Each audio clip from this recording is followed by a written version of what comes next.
Salam sehat sejahtera, jumpa lagi di channel Mata Ketiga. Membaca Iran bukan hanya lewat politik, tetapi lewat keyakinan tentang akhir zaman.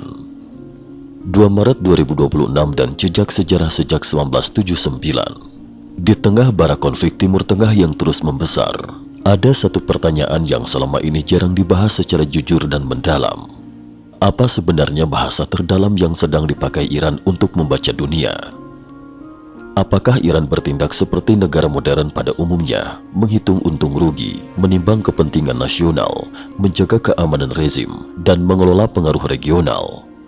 Ataukah di balik semua langkah politik, program nuklir, dan konfrontasi militer yang selama ini terlihat di permukaan, ada sebuah cara berpikir lain yang jauh lebih gelap, jauh lebih ideologis, dan jauh lebih berbahaya, yakni cara berpikir tentang kiamat? Pertanyaan ini menjadi semakin mengganggu setelah sebuah pernyataan penting muncul dari Washington.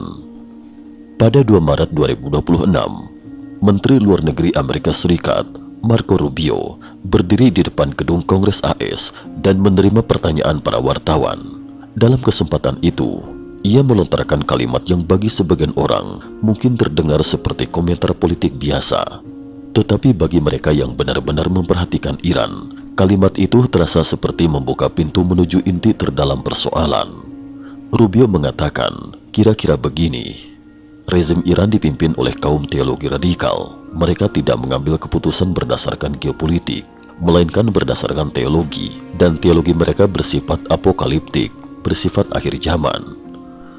Kalimat itu tajam, sangat tajam, dan justru karena itulah, kalimat itu layak dipikirkan dengan serius.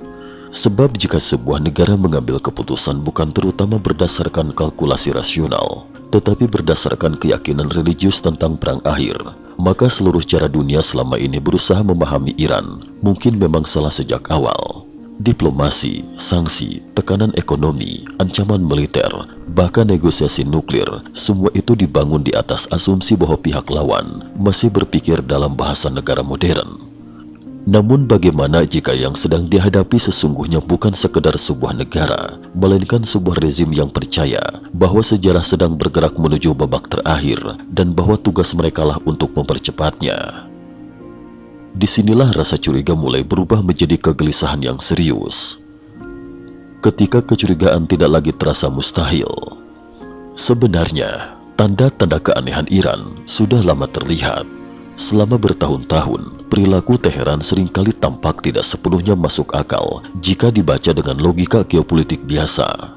Iran punya sumber daya besar, punya posisi geografis sangat strategis, punya populasi besar, punya warisan peradaban panjang, dan yang terpenting, punya cadangan energi yang mampu membuatnya menjadi salah satu negara paling kaya dan paling berpengaruh di kawasan.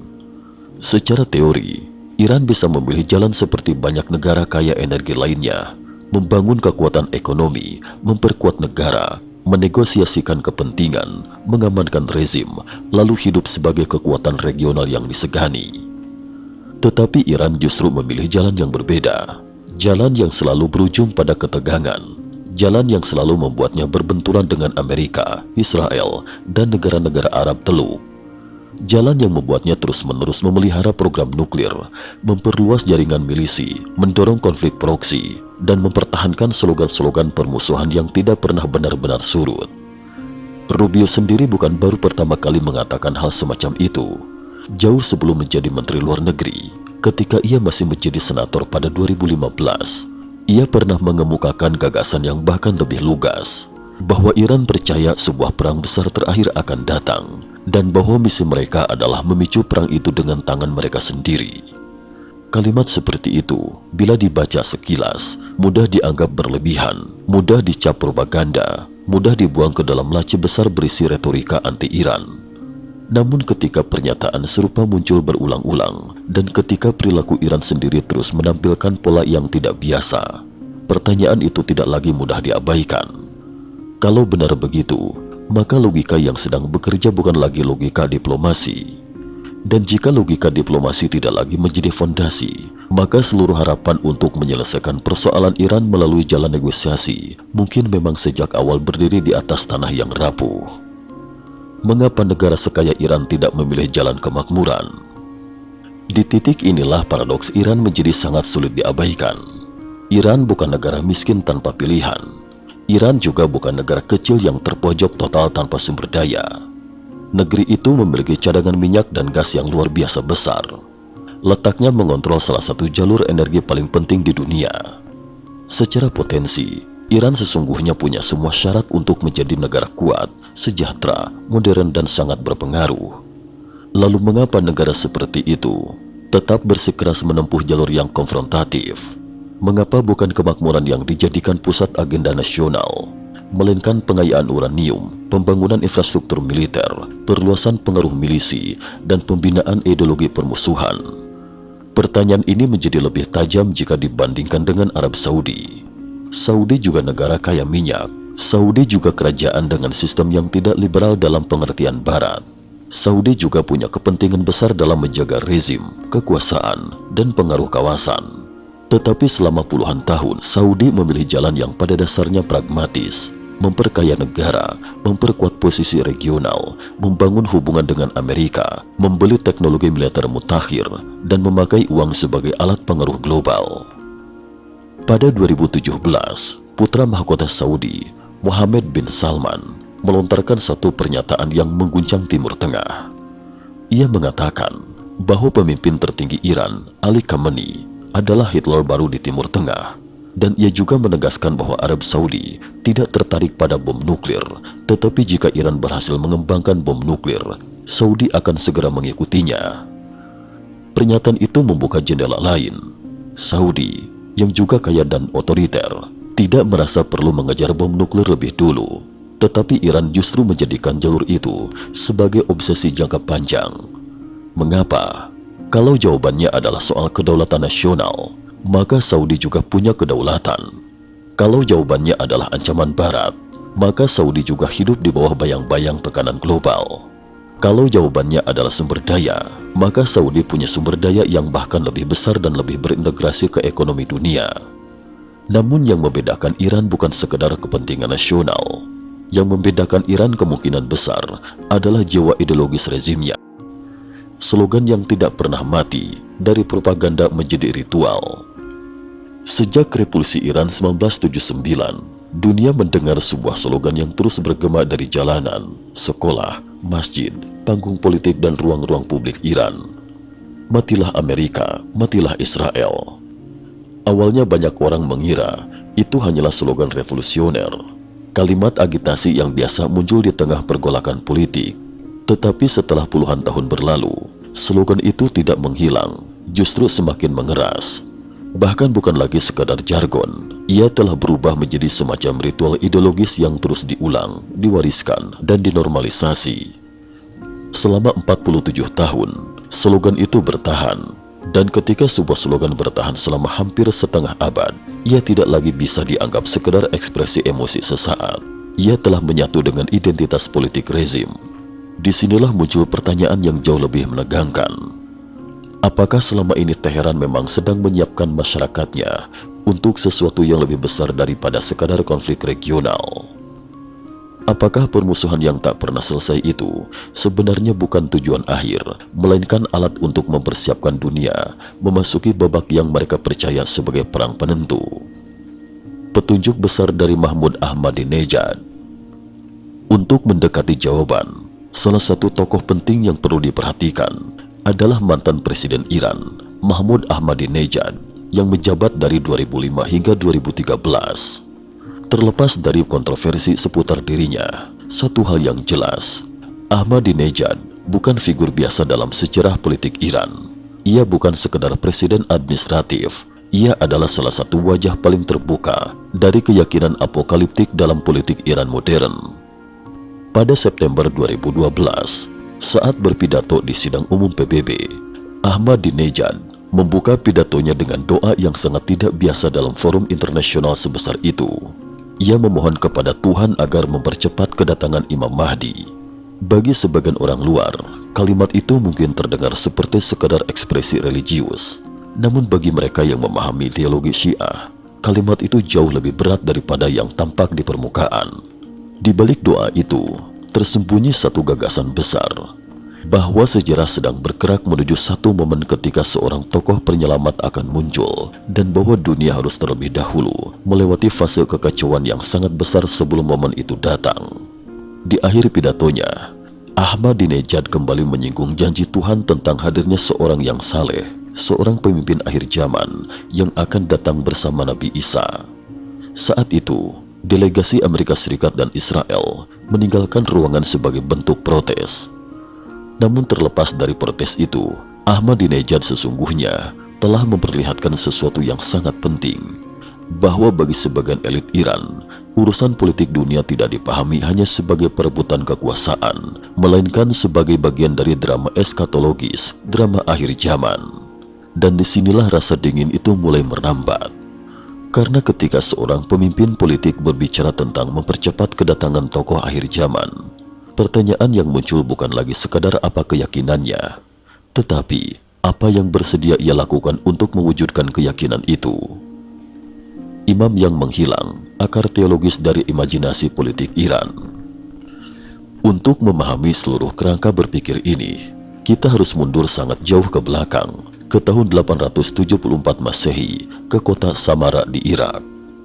Dalam keyakinan Syiah Imamiyah, setelah wafatnya Imam ke-11, yakni Hasan al-Askari, putranya yang masih kecil, Muhammad bin Hasan al-Aksari, tiba-tiba menghilang dari pandangan dunia. Anak itu diyakini sebagai imam ke-12. Ia tidak dianggap mati, melainkan gaib, disembunyikan oleh kehendak Tuhan hingga tiba saatnya kembali. Peristiwa ini dikenal sebagai Al-Ghayabah, Al-Kubro, atau gaib besar. Dalam teologi Syiah, imam bukan pemimpin biasa.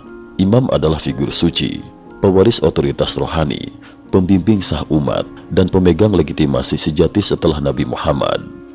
Artinya, ketika imam ke-12 menghilang, persoalan yang muncul bukan hanya kehilangan seorang tokoh, tetapi juga hilangnya pemegang otoritas tertinggi yang sah di muka bumi. Sejak itulah dunia Syiah hidup dalam penantian terhadap kembalinya imam yang gaib. Penantian yang kini telah berlangsung lebih dari 1100 tahun. Bagi banyak orang luar, gagasan ini mungkin terdengar seperti legenda. Tetapi bagi penganutnya, ini bukan dongeng. Ini adalah kenyataan teologis yang hidup, mengikat, dan dalam beberapa kasus sangat menentukan cara mereka memandang sejarah. Dalam kitab-kitab besar tentang Al-Ghayabah, disebutkan bahwa imam ke-12 akan kembali pada akhir zaman. Ia akan muncul ketika dunia dipenuhi ketidakadilan, kekerasan, dan kerusakan. Ia akan membawa keadilan, mengalahkan kezaliman, dan memimpin tatanan baru dalam sejumlah riwayat. Ia juga akan didampingi oleh Nabi Isa. Gagasan ini, bila dibaca secara simbolik, mungkin tidak otomatis berbahaya. Tetapi persoalan besar muncul ketika ia dibaca secara politis, secara literal, dan lebih dari itu, secara akselerasionis. Dari menunggu ke mempercepat, dua wajah teologi Syiah modern. Secara garis besar, di dalam dunia Syiah modern terdapat dua kecenderungan penting. Yang pertama adalah aliran yang bisa disebut pasif atau quietus. Mereka meyakini bahwa kemunculan Mahdi sepenuhnya bergantung pada kehendak Tuhan. Manusia tidak boleh mengatur waktunya, apalagi mencoba memaksanya. Tugas manusia hanyalah hidup benar, menjaga iman dan menunggu. Namun ada aliran kedua yang jauh lebih berbahaya. Aliran yang percaya bahwa kedatangan Mahdi bisa dipercepat. Bukan dengan doa semata, tetapi dengan menciptakan kondisi-kondisi yang sesuai dengan nubuat. Jika dunia harus lebih dahulu tenggelam dalam perang, ketidakadilan, pertumpahan darah, dan kekacauan besar, maka kondisi itu bukan sesuatu yang harus dicegah. Sebaliknya, kondisi itu harus didorong. Dalam aliran seperti ini, menunggu pasif dianggap tidak cukup. Nubuat harus dipenuhi, sejarah harus dibantu bergerak. Bahkan kehancuran bisa dipahami bukan sebagai tragedi, melainkan sebagai jalan pembuka. Salah satu nama yang sering dikaitkan dengan corak pemikiran seperti ini adalah Ayatullah Masbah Yazdi, sosok yang dikenal sangat berpengaruh dan kerap disebut sebagai salah satu guru spiritual Ahmadinejad. Bagi arus pemikiran semacam ini, menciptakan kondisi bagi kemunculan Mahdi dapat dilihat sebagai kewajiban religius.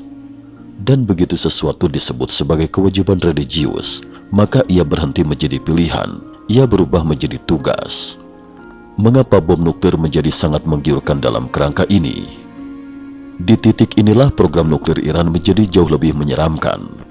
Selama ini, dunia berdebat tentang nuklir Iran dalam bahasa keamanan strategis, the balance of power, pencegah serangan, dan perlindungan rezim. Semua itu benar dalam kerangka negara modern. Namun jika sebagian elit Iran memandang dunia dengan lensa apokaliptik, maka bom nuklir tidak lagi sekadar alat pertahanan. Bom nuklir menjadi sesuatu yang lain. Ia menjadi alat yang mampu menciptakan kehancuran besar dalam waktu singkat. Ia menjadi instrumen yang bisa mengubah jalannya sejarah secara brutal. Ia menjadi alat yang dalam imajinasi apokaliptik dapat menghadirkan pemandangan yang mirip dengan nubuat. Langit menyala, kota hancur, jutaan manusia tewas, dunia terguncang, dan tatanan lama runtuh. Dengan kata lain, dalam pembacaan yang paling ekstrim, senjata nuklir bisa dilihat bukan sebagai perisai, tetapi sebagai pemicu sejarah akhir. Disinilah kekhawatiran dunia menemukan bentuk paling serius. Bagaimana jika pihak yang mengejar senjata pemusnah massal tidak melihat kehancuran sebagai sesuatu yang harus dihindari, tetapi justru sebagai sesuatu yang bisa mempercepat takdir suci? Pertanyaan inilah yang membuat segala sesuatu terasa jauh lebih gelap. Nubuat, panji hitam, dan kekacauan Timur Tengah. Sejumlah riwayat dalam tradisi Syiah berbicara tentang tanda-tanda menjelang kemunculan Mahdi. Akan ada kekacauan besar, akan muncul tokoh-tokoh tertentu, akan ada peperangan, pertumpahan darah, kebangkitan dari wilayah tertentu, serta runtuhnya ketertiban politik di kawasan Arab. Bagi orang luar, teks-teks seperti ini mungkin hanya materi kajian keagamaan. Tetapi bagi kelompok radikal yang membacanya secara literal, teks itu dapat berubah menjadi peta tindakan. Disinilah berbagai konflik di Timur Tengah, mulai dari Suriah, Irak, Yaman, hingga Teluk, bisa dibaca oleh mereka bukan sekadar konflik politik, melainkan bagian dari rangkaian tanda-tanda. Panji hitam, tiran akhir zaman, penguasa Arab yang mati, kekacauan Jazirah, perang besar, semua itu dapat dirakit ke dalam sebuah narasi bahwa sejarah sedang mendekati momen penentuan.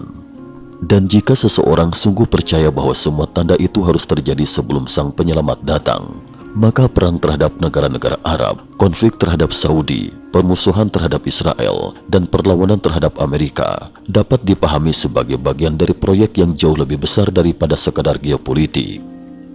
Itulah sebabnya pertanyaan mengapa Iran menyerang atau mengancam negara-negara Teluk tidak cukup dijawab dengan alasan rivalitas regional, sebab di balik rivalitas itu bisa saja ada keyakinan lain bahwa justru kekacauan kawasan inilah yang akan membuka jalan.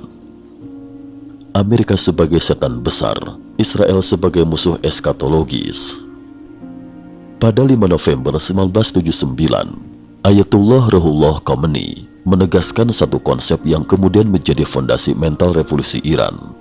Amerika adalah setan besar. Kalimat itu bukan sekadar propaganda anti-barat. Dalam kerangka teologi revolusioner Iran, label itu memberi makna spiritual pada konflik politik. Amerika bukan lagi lawan biasa. Ia adalah penghalang utama, simbol kekuatan jahat, musuh kosmis yang harus dihancurkan. Dan jika Amerika diposisikan sebagai setan besar, maka konsekuensinya sangat serius. Dalam pola pikir seperti itu, negosiasi dengan Amerika tidak lagi sekadar sulit, tetapi secara ideologis menjadi mencurigakan. Berteman dengan Amerika bukan lagi kompromi taktis, melainkan risiko pengkhianatan terhadap misi spiritual. Israel pun menempati posisi yang tak kalah penting. Dalam berbagai narasi keagamaan yang dibaca secara literal oleh kalangan radikal, perang melawan Yahudi sering ditempatkan sebagai bagian dari tanda-tanda akhir zaman. Ketika teks-teks seperti itu dipadukan dengan politik negara, hasilnya bisa sangat berbahaya. Kebencian tidak lagi dibatasi oleh pertimbangan strategis, melainkan disucikan. Maka slogan "Matilah Israel dan Matilah Amerika" tidak bisa lagi dibaca semata sebagai ekspresi diplomatik besar. Ia adalah bahasa ideologis yang menghubungkan politik harian dengan perang akhir zaman. Mengapa diplomasi bisa gagal sejak awal? Jika semua ini benar, atau bahkan jika hanya sebagian dari semua ini benar, maka kegagalan diplomasi terhadap Iran menjadi jauh lebih mudah dipahami. Diplomasi mengandaikan bahwa kedua pihak sama-sama ingin menghindari kehancuran total.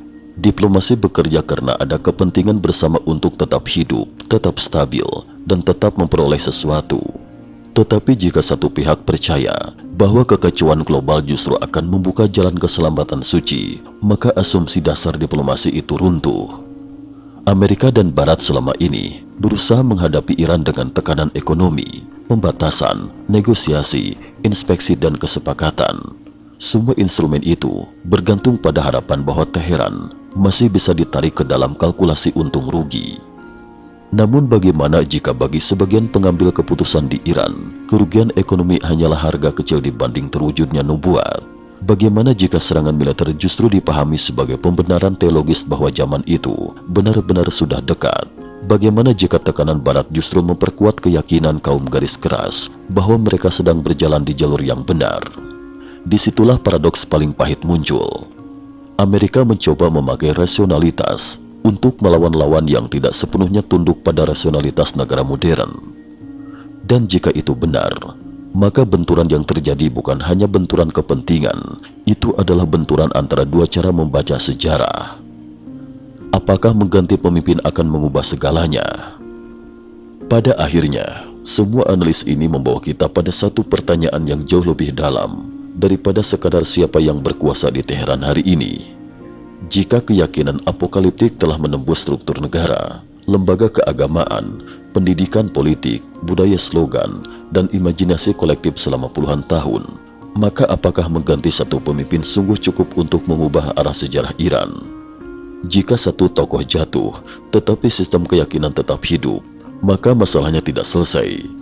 Jika satu rezim terguncang, tetapi bahasa kiamat tetap mengakar di jantung ideologi negara, maka cerita belum berakhir. Dan mungkin disinilah letak bagian paling menakutkan dari semuanya. Sebab yang sedang dihadapi dunia mungkin bukan hanya ambisi satu pemerintahan, bukan sekedar program nuklir, dan bukan hanya konflik regional. Yang sedang dihadapi dunia bisa jadi adalah sebuah peradaban politik yang meyakini bahwa kehancuran besar bukan sesuatu yang harus dihindari, melainkan sesuatu yang mungkin dibutuhkan. Jika demikian, maka pertanyaan bukan lagi apakah perang bisa dihindari untuk sementara. Pertanyaannya adalah, berapa lama dunia masih bisa bertahan sebelum keyakinan seperti itu benar-benar memaksa sejarah melompat ke babak berikutnya? Dan jika suatu bangsa telah terlalu lama hidup dalam keyakinan bahwa api terakhir akan memurnikan dunia, maka mungkin tragedi sesungguhnya bukan terletak pada satu serangan, satu ledakan, atau satu perang. Tragedi sesungguhnya adalah ketika generasi demi generasi dibesarkan untuk percaya bahwa kiamat bukan ancaman, melainkan panggilan. Di titik itulah bulu kuduk merinding. Di titik itulah semua berita tentang nuklir, rudal, milisi, slogan dan perang tiba-tiba bersambung menjadi satu garis yang lebih mengerikan. Dan di titik itulah dunia mulai sadar bahwa kisah Iran mungkin belum mendekati akhir. Bisa jadi, seperti yang dikhawatirkan banyak orang, kisah ini justru baru saja dimulai. Cukup sekian dulu, terima kasih atas perhatiannya.